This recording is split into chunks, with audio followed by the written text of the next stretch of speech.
한 기업체에서 있었던 실제 일인데요.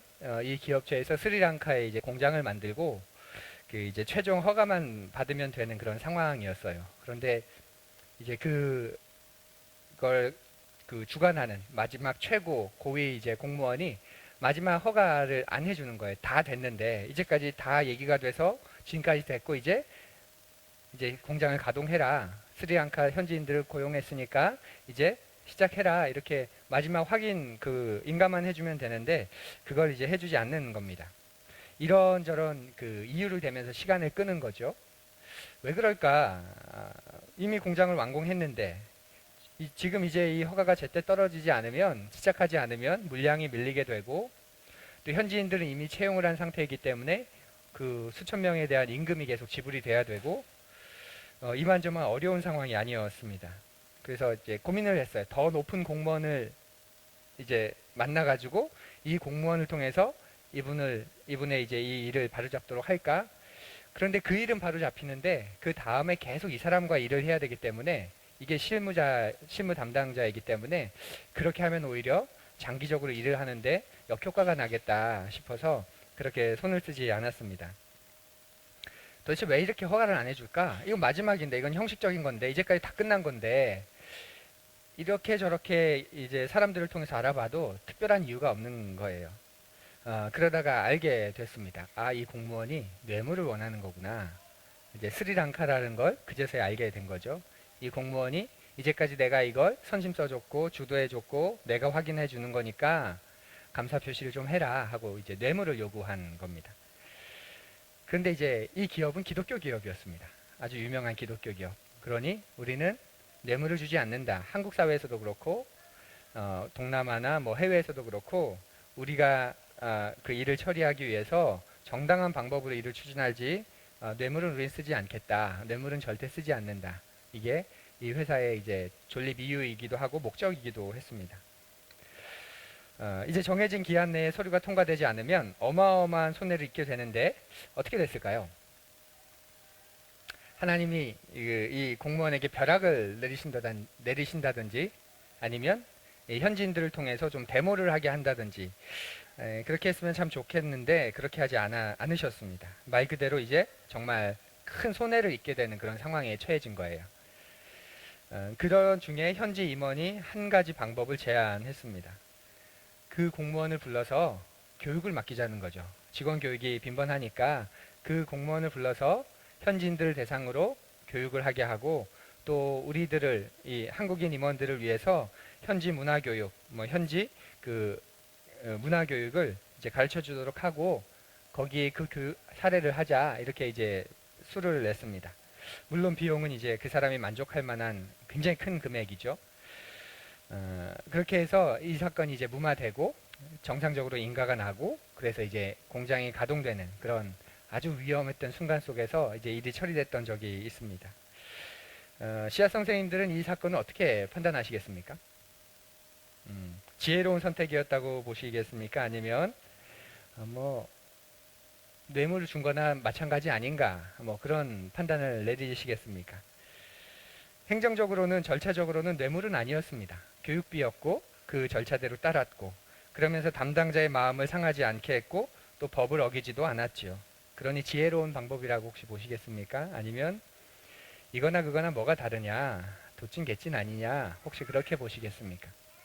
필요 없는 교육을 만든 거고 그의 마음을 얻기 위해서 정상적인 강사료가 아닌 뇌물에 해당할 만큼 커다란 강사료를 지급한 것이니까 이건 뭐 뇌물 아니냐 그렇게 생각을 하시겠습니까? 선생님들은 어떤 판단 한번 해보시겠습니까? 이 기업체의 판단은 어땠을까요? 이들의 판단은 우리가 깨끗하지 못한 선택을 했다. 그렇게 판단 스스로 이제 그 판단을 했습니다. 또다시 이런 상황이 찾아온다고 해도 우리는 뇌물을 주지는 않을 것이다. 그러나 차선은 선택할 것이다. 이게 아니면 안 되는 것으로 포기하지 않고 이게 안 되는데 현실적으로 이게 불가능한데 그러면 우리는 어떤 것을 차선으로 할 수 있을지 차선을 선택하겠다. 그리고 우리가 이번에 선택한 것은 최선은 아니지만 우리가 할 수 있는 것 가운데 차선이었다. 그렇게 내부적으로 이제 판단을 내렸습니다. 우리는 이야기로 듣는 이야기지만 실제 이 기업에는 기업의 생사가 갈릴 만큼 굉장히 엄청난 일이었던 것이죠. 이 이야기를 들으면서 들었던 생각이 있었는데요. 바로 이 세상은 멸균 세상이 아니라라는 거예요. 멸균 세상이 아니다. 우리는 깨끗한 세상을 원하고 깨끗하고 깔끔하게 살기를 원하지만 그런데 그런 멸균 세상은 어디에도 없습니다. 그리고 그런 멸균 세상을 만드는 건 불가능하죠. 우리가 산속에 들어가서 혼자 산다면 모를까 세상 속에서 빛과 소금으로 살려는 한 완벽한 세상은 없습니다. 그리고 완벽한 세상은 불가능합니다. 그 세상은 구주께서 다시 오실 때 그 마지막 날에 완성되는 것이죠. 다만 우리는 그날을 소망하면서 그날을 기대하면서 이 땅에서는 그림자처럼 그 나라를 흉내내고 또 그 나라가 실제로 이 세상에서 이루어지는 것을 부분적이지만 충분히 경험하면서 고대하며 사는 것, 그것이 우리에게 남겨진 몫입니다. 제가 서두에 이런 이야기를 하는 이유는 홈스쿨링을 해 나가면서 간혹 그런 분들의 모습을 보기 때문에 그렇습니다. 세상에 있는 교육이 다 오염되었고 다 바르지 못하고 그래서 깨끗한 교육, 오염되지 않은 교육, 마치 멸균 교육을 해주고 싶어서 홈스쿨링을 합니다. 이게 바른 것이고 이걸 해야 돼서 그래서 합니다. 이렇게 교육의 방향과 목표를 잡고 홈스쿨링을 하는 분들이 있습니다. 그 중에는 그리스도인들이 굉장히 많죠. 오염되지 않은 기독교 교육, 100% 성경적인 교육, 그걸 가르쳐주고 싶어서 깨끗한 교육을 해주고 싶어서 공교육보다는 이 홈스쿨링을 선택하는, 또 많은 대안학교들도 어쩌면 그런 의미로 대안학교를 하는 것일지도 모르겠습니다. 그런데 제가 드는 생각은 홈스쿨링이 멸균실이 되어서는 안 된다라고 생각합니다. 어쩌면 우리 씨앗학교가 그런 멸균 공간이 되어서는 안 될지도 모릅니다. 몸의 건강을 지키기 위해서는 분명히 멸균실에 살면서 증류수를 마시고 음식은 다 끓여서 먹고 그렇게 사는 것 분명히 건강에 도움이 될 겁니다. 그런데 그렇게 산다고 다 건강한 것은 아니죠. 어쩌면 어느 정도의 세균에 노출되고 어느 정도 오염에 노출되면서 스스로 항체를 기르고 외향성을 가지고 건강하게 사는 것이 어떤 의미에서는 멸균실에 사는 것보다 더 건강하다고 볼 수가 있습니다.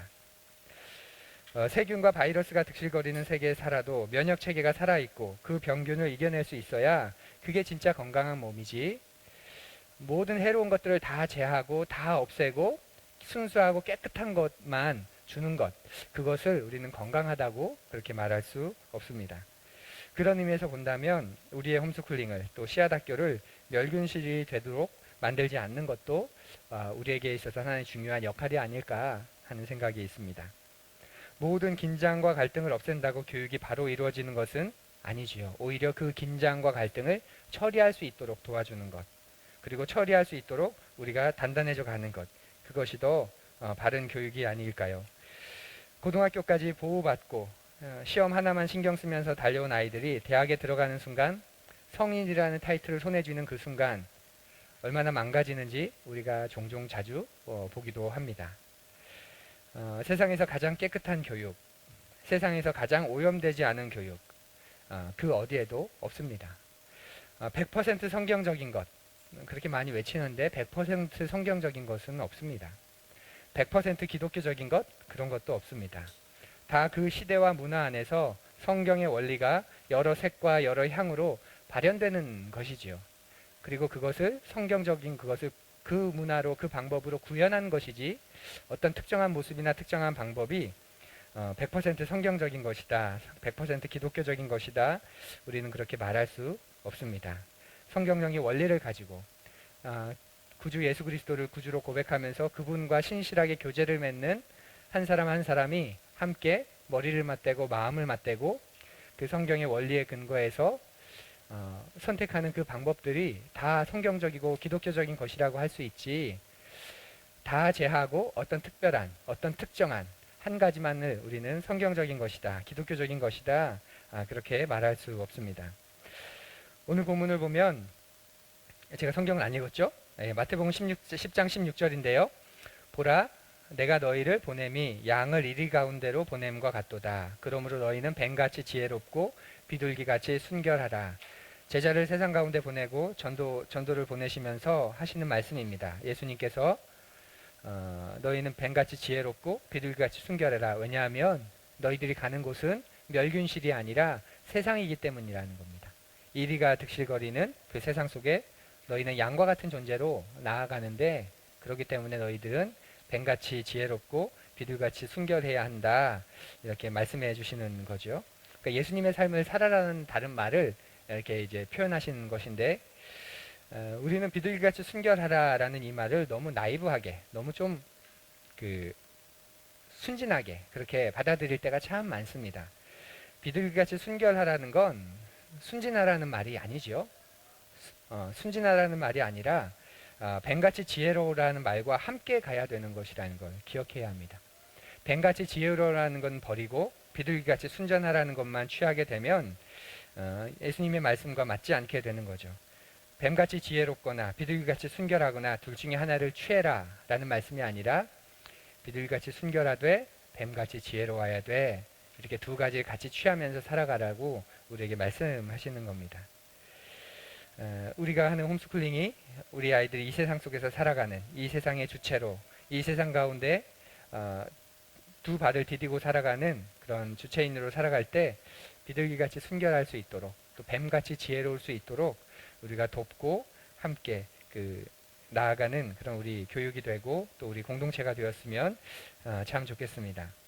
특별히 우리 홈스쿨링을 통해서 아이들이 스스로를 소중하게 여길 수 있다면 좋겠습니다.